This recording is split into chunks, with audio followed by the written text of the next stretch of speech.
Serial Anupama के आज के एपिसोड में हम ये दिखाया जाए कि सारे लोग काव्या और पाखी को देखते हैं। उसके बाद सबको काफी अजीब रिएक्ट करते हैं और फिर अपना अपना काम में लग जाते हैं। इधर काव्या अपने फोन को उठाती है और ये बोलती है अभी तक किसी का फोन क्यों नहीं आया जॉब के लिए।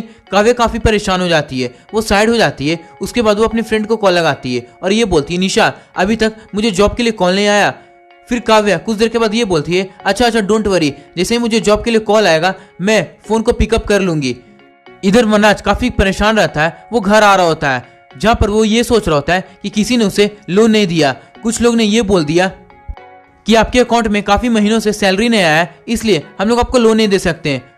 फिर किसी ने मनाज को ये कहकर मना कर दिया कि हम लोग दोस्ती नाते पर लोन नहीं दे सकते क्योंकि अपना गुजारा तो हो ही नहीं रहा है। मनाज यही सब बात सोचकर काफी ज्यादा परेशान हो जाता है और वो गुस्से में कार को चलाकर घर आ रहा होता है। इधर ये दिखाया जाता है कि अनुपमा अकेले रहती है, पाखी आती है और ये बोलती है मम्मी जल्दी से मेरा चोटी बना दो, मुझे लेट हो रही है।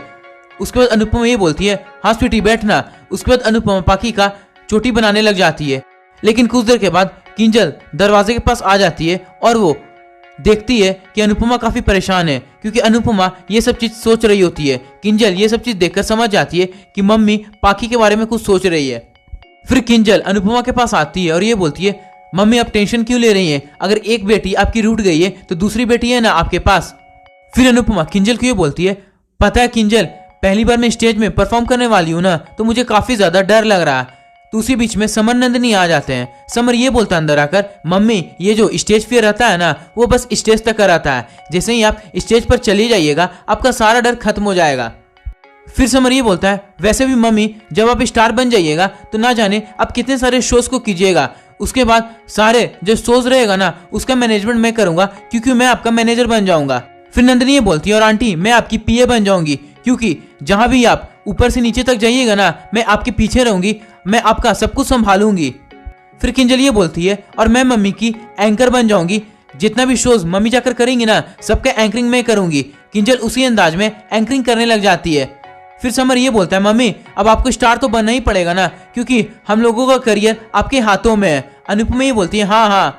फिर अनुपमा खुश हो जाती है और खुश होकर ये बोलती है तुम लोग तीनों के तीनों पागल हो। सारे लोग हंसने लग जाते हैं, अनुपमा को गले लग जाते हैं। पाखी उधर से गुजर रही होती है, वो ये सब चीज देख लेती है, फिर से वो काफी ज्यादा जलने लग जाती है। खुद को पाखी ये बोलती है मम्मी आपको पता है ये लोग तो फिर से आपके करीब हो गए और मैं विलेन बन गई, लेकिन अब मैं आपके लाइफ में कोई भी वैल्यू नहीं रखती हूँ क्योंकि जिस तरह पापा आपको बिल्कुल भी अपने लाइफ में स्पेस देकर नहीं रखे हैं, वो बस बेस्टी के हैं, उसी तरह मैं भी अब बेस्टी की हो गई हूँ और मैं आपको दिखा दूंगी कि मैं और बेस्टियां जीत जाएंगे और मुझे आपकी कोई भी जरूरत नहीं है। पाखी गुस्से में ये सब चीज बोलकर वहां से चली जाती है। कुछ देर के बाद समर नंदनी अनुपमा के पास से चले जाते हैं। अनुपमा ये बोलती है सुन ना ब्यूटीफुल मुझे ये बता तेरा और तोशु का झगड़ा खत्म हुआ। किंजल ये बोलती है मम्मी झगड़ा तो तब खत्म होगा ना चाहे हम लोग दोनों में से कोई फैसले को बदलेंगे। अनुपमा ये बोलती है देख किंजल कभी कभी दिल से नहीं बल्कि दिमाग से ही फैसला लिया जाता है, इस बात को समझ बेटा। फिर किंजल ये बोलती है मम्मी मैं अपने फैसलों को कैसे बदल दूं, मुझे ये बताइए आप। मैं बचपन से परिवार के साथ नहीं बल्कि स्टाफ के साथ पली बढ़ी हूँ, भले मेरे पास रिश्ते तो थे लेकिन सब रिश्ते प्लास्टिक के जैसे थे। मैं घर में नहीं मम्मी बल्कि मकान में बड़ी हुई हूँ, मकान में। इसलिए आप ही बताइए मम्मी मुझे आज फैमिली मिला है वो भी असली वाला जो मुझे इतना सारा प्यार करता है, तो मैं इस घर को कैसे छोड़कर चली जाऊं। अनुपमा ये बोलती है किंजल तू सही बोल रही है लेकिन तोशु का समझना, तोशु भी अपने हिसाब से सही कह रहा है। जैसे तू अपने परिवार के साथ नहीं रही है, परितोष कभी अकेला नहीं रहा है, उसे भी अब ऐशो आराम वाली जिंदगी चाहिए, शायद बेटा वो भी अब अकेला रहना चाहता है तेरे साथ। किंजल ये बोलती है लेकिन मम्मी मुझे पता है ना जब तोशु गुस्से में 2 दिन मेरे घर में रहा था वो 2 दिन भी नहीं रह पाया था, तो वो अब बिना परिवार के कैसे रहेगा मम्मी, मुझे आप ये बताइए। अनुपमा ये बोलती है मुझे पता है बेटा लेकिन तब की बात अलग थी, तब तो उसकी गर्लफ्रेंड थी और उसका वो माता पिता का घर था, लेकिन अब तो उसकी पत्नी बन चुकी है, वो तेरा साथ चाहता है क्योंकि पता है बेटा अभी असली समय है अकेले गुजारने का, क्योंकि जितना अभी तुम लोग पास रहोगे उतना अच्छा तुम लोगों का जिंदगी आगे बढ़ेगा, क्योंकि क्या पता कल हम लोग रहें या ना रहें, लेकिन तुम और तोशु का साथ जिंदगी भर के लिए रहेगा। इसलिए बेटा समझ कभी कभी दिमाग से फैसला ले ले और कुछ दिन के लिए अलग रह जा, क्या पता तेरा मन बदल जाए या तोशु का ही मन बदल जाए, उसके बाद ये घर तो तेरा ही है, जब भी तेरा दिल करे यहाँ पर आ जाना। फिर हमें ये दिखाया जाता है कि अनुपमा पूजा कर रही होती है जहाँ पर वो ये बोल रही होती है भगवान जी आज मेरी बच्ची का ख्याल रखिएगा और सारे स्टूडेंट्स जो परफॉर्म करेंगे ना उनका भी डांस अच्छे से करवा दीजिएगा पाखी के साथ। ये सब बोलकर अनुपमा वहां से चली जाती है। जाकर वो पाखी का बैग को अरेंज करने लग जाती है। बाई ये बोलती है तुझे पाखी के बैग को अरेंज करने की कोई जरूरत नहीं है, उसकी बेस्टी है ना वो पाखी के बैग को पैक कर लेगी। अनुपमा ये बोलती है बाप को पता है ना कि मैं ये सब करूंगी क्योंकि मैं माँ हूँ। बाई ये बोलती है माँ सब कुछ सह सकती है लेकिन अपना ममता को कभी नहीं छोड़ सकती है। इधर काव्या आती है जहाँ पर वो पाखी के बैग को पैक कर लेती है और ये बोलती है अनुपमा तुम्हें पाखी का बैग को पैक करने की कोई जरूरत नहीं है, मैंने पाखी के बैग को पैक कर लिया है। अनुपमा फिर बैग की तरफ देखती है और ये बोलती है सॉरी काव्या, मुझे एक बात तुम्हें बताना है, मैं माँ हूं ना तो पाखी को ज्यादा अच्छे से जानती हूँ। ये तली हुई चीजें चिप्स ये सब पाखी खाएगी तो स्टेज पर जाकर वो उल्टी कर देगी। मैंने तुम लोग दोनों के लिए खिचड़ी बनाया है, ये खिचड़ी को रख लो उसके बाद चले जाना। काव्या ये बोलती है Anupama for your kind information मैं पाखी को यही सब चीज इतने दिन से खिला रही हूँ और आज तक वो डांस अच्छे से कर रही है। अनुपमा ये बोलती है काव्या मुझे पता है लेकिन जब वो स्टेज पर चढ़ेगी तो वो डर जाएगी और उस समय वो उल्टी कर सकती है ये सब खाकर, इसलिए मैं बस बोल रही थी। लेकिन काव्या तब भी नहीं समझती है, वो उल्टा अनुपमा को ये बोल देती है अनुपमा मुझे पता है पाखी को तुम अच्छे से जानती होगी लेकिन मैं भी पाखी के साथ रहकर तुमसे अच्छे से जानने लग गई हूँ। अनुपमा को ये सब चीज सुनकर फिर बुरा लगता है। पीछे से पाखी आ जाती है और ये बोलती है मुझे आपकी हेल्प नहीं चाहिए। फिर सारे लोग भी वहां पर आ जाते हैं। भाई ये बोलती है पाखी अगर तूने अपनी माँ से बदतमीजी किया तो तू समझ जाना। पाखी ये बोलती है लेकिन बा मैंने अभी तक तो बदतमीजी किया भी नहीं। भाई ये बोलती है तू करेगी ना इसलिए मैंने तुझे पहले ही बोल दिया। फिर पाखी गुस्से में आ जाती है, वो अनुपमा को ये बोलती है आप मेरे पीछे क्यों पड़ी हुई है मुझे ये बता दीजिए। अरे मेरी बेस्टी है ना वो मेरा इतने दिनों से ख्याल रख रही है, उन्होंने मेरे कॉस्ट्यूम को देखा, मेरे को डांस प्रैक्टिस करवाया और वो मेरा बैग भी पैक किए, तो आप मेरे पीछे क्यों पड़ गई हैं ये मुझे बताइए। मैं और बेस्टी एक दूसरे के करीब आ रहे हैं तो आपसे बर्दाश्त नहीं हो रहा है क्या? आपको पता है आप क्या हैं? आप एक इनसिक्योर वुमेन है। सारे घर वाले जब ये सब चीज सुनते हैं उन्हें काफी बुरा लगता है। समर को बर्दाश्त नहीं होता है, वो ये बोलता है पाखी मम्मी से अच्छे से बात कर। पाखी ये बोलती है विंटर तू चुप हो जा। तो भाई ये बोलती है क्या विंटर विंटर लगा रही है पाखी, चुप हो जा वरना मैं तेरे आंखों में रेनी सीजन ले आऊंगी। उसके बाद काव्या ये बोलती है बा आप पाखी से इस तरह मत बात कीजिए, एक काम करो पाखी तुम अनुपमा के साथ चली जाओ क्योंकि अनुपमा तुम्हारी माँ है, वो तुम्हें अच्छे से जानती है। काव्या जानबूझकर ये सब बोल रही होती है। फिर पाखी ये सब चीज सुनकर घबरा जाती है और ये बोलती नहीं बेस्टी आप ही को चलना होगा क्योंकि आपने ही सब कुछ किया है। लेकिन काव्या जिद पर आ जाती है, वो ये बोलती है नहीं पाखी तुम अनुपमा के साथ जाओ वही अच्छा रहेगा। लेकिन पाखी ये बोलती है नहीं बेस्टी आपको ही चलना होगा। फिर पाखी अनुपमा पर गुस्सा करने लग जाती है और ये बोलती है चिल्ला चिल्लाकर आप यही चाहती है ना कि मैं बेस्टी से अलग हो जाऊं? अरे आपको मेरी जीत बर्दाश्त नहीं न होगी।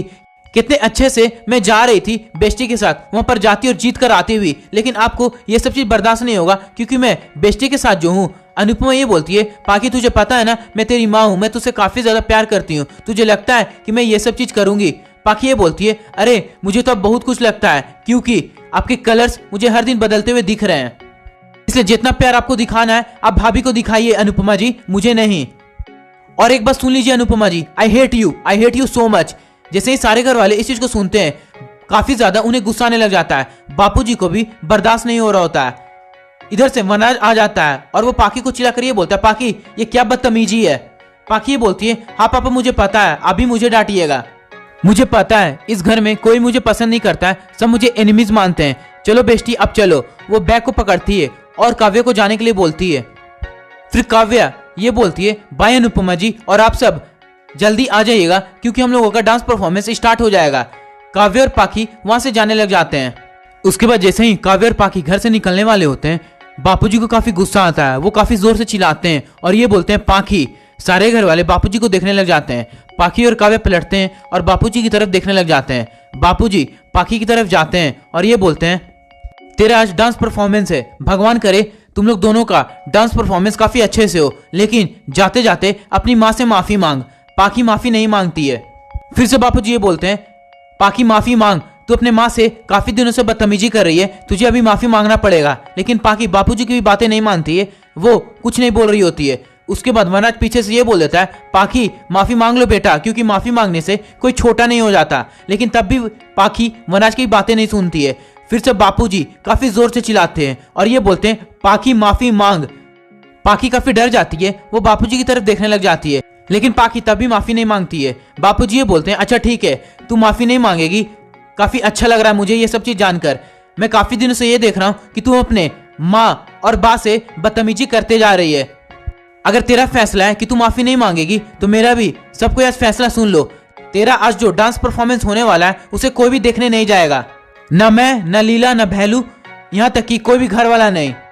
फिर बापूजी पाखी को ये बोलते हैं, जब बहू बनकर कोई बाहर से आता है तो उसे ससुर को हक नहीं होता डांटने का, क्योंकि वो सब कुछ छोड़कर यहाँ पर आती है। लेकिन पाखी, तू इस घर की कलेजे की टुकड़ी है, अगर तू ये सब करेगी तो हम लोग बर्दाश्त नहीं करेंगे। तू अपने माँ से काफी दिनों से बदतमीजी किए जा रही है और हम लोग बर्दाश्त किए जा रहे हैं, लेकिन अब कोई भी बर्दाश्त नहीं करेगा।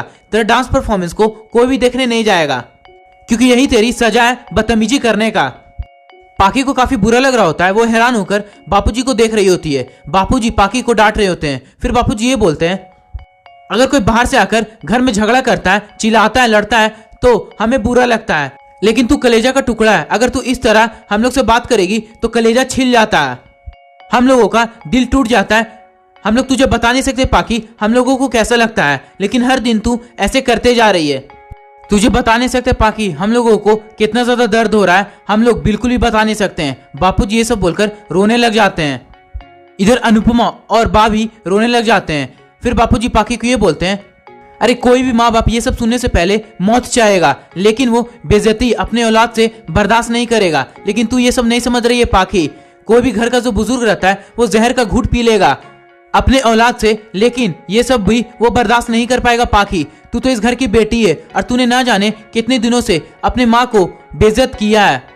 फिर बापूजी ये बोलते हैं, इस घर की बेटी ने वैसे भी अपनी माँ को अपमानित किया है, इसलिए आज मेरा एक फैसला सुन लो, पाखी का कोई भी डांस परफॉर्मेंस देखने के लिए नहीं जाएगा। और जिसने कोशिश भी किया, मैं परिवार की कसम खाता हूँ, हसमुख शाह उस इंसान से जिंदगी में कभी भी बात नहीं करेगा। सारे घर वाले जैसे इस फैसले को सुनते हैं उन्हें काफी ज्यादा शौक लगता है। फिर भाई ये बोल देती है, सही कहा आपने, मैं भी आपके फैसले के साथ हूँ। बापूजी पाखी को ये बोलते हैं, यही तेरा सजा है, क्योंकि जो बेटी अपनी माँ से दूर हो सकती है वो एक ना एक दिन अपने परिवार को दूर कर ही देगी सबसे। इससे अच्छा है कि हम लोग ये दिन देखें। मैंने ये फैसला लिया है कि हम लोग खुद तेरे से दूर हो जाए पाखी, और यही तेरी सजा है। अगर तूने इस चीज को समझ लिया तो तेरे लिए सीख है, वरना तेरे लिए हार है। फिर बापूजी गुस्से में अंदर जाते हैं, वो अनुपमा का हाथ पकड़ते हैं, उसे दरवाजे के पास लाकर ये बोलते हैं, अनुपमा जा, ऑल दी बेस्ट, अच्छे से डांस करना, और सुन इन लोगों के साथ मत जाना क्योंकि ये लोग काफी महान लोग हैं, तेरी औकात क्या है, तू तो बस एक माँ है, इन लोगों के साथ जाएगी तो छोटा पड़ जाएगी। अनुपमा बापूजी की तरफ देखने लग जाती है। उसके बाद बापूजी अनुपमा को दरवाजे के बाहर कर देते हैं, जहां पर अनुपमा रोते रोते बापूजी को देख रही होती है। वनराज काफी ज्यादा घबरा जाता है, वो बा को ये बोलता है, बा आप रोकिए ना बापूजी को। बा ये बोलती है, नहीं वनराज, जो कर रहे हैं वो सही कर रहे हैं, क्योंकि वैसे भी आज ज्वालामुखी फटी है, अगर मैं बीच में कुछ बोली तो पता नहीं क्या हो जाएगा, और इससे अच्छा है वनराज तू भी कुछ मत बोलना, यही अच्छा रहेगा। वैसे भी तेरे बापूजी कुछ गलत नहीं कर रहे हैं, मैदी की कटोरी और पाखी का बदतमीजी बढ़ते ही जा रहा था। फिर बापूजी दरवाजे को बंद कर देते हैं और गुस्से में सारे घर वाले को देख रहे होते हैं, जब पर सारे घर वाले भी बापूजी को देख रहे होते हैं। आज का एपिसोड यहीं पर खत्म कर जाता है। कल के एपिसोड में हमें ये दिखाया जाए कि पाखी का जो ड्रेस रहता है वो अच्छे से उसे फिट नहीं आ रहा होता है। पाखी काव्या के पास आती है और ये बोलती है, बेस्टी ये ड्रेस मुझे अच्छे से फिट नहीं आ रहा है, मैं क्या करूं, काफी अनकंफर्टेबल है, मैं डांस नहीं कर पाऊंगी। काव्या ये बोलती है, लेकिन पाखी लास्ट मोमेंट में मैं कैसे ड्रेस चेंज करूं, तुम्हें यही पहनना पड़ेगा। इधर अनुपमा रेडी होकर समर और नंदिनी के पास आती है। नंदिनी जैसे ही देखती है अनुपमा को, ये बोलती है, वाह आंटी आप कितनी अच्छी दिख रही हैं। समर भी काफी खुश हो जाता है। इधर काव्या मेकअप कर रही होती है खुद का। पाखी आती है और ये बोलती है, बेस्टी मुझे भी रेडी कर दो ना। काव्या ये बोलती है, पाखी मुझे भी रेडी होने दो ना, मैं काफी ज्यादा नर्वस हूँ, तुम खुद जाकर रेडी हो जाओ। इधर अनुपमा काव्या और पाखी के कमरे में आती है। अनुपमा ये बोलती है, अभी तो पाखी का डांस परफॉर्मेंस है, मैं देखती हूँ कि मेरी बेटी रेडी हुई कि नहीं।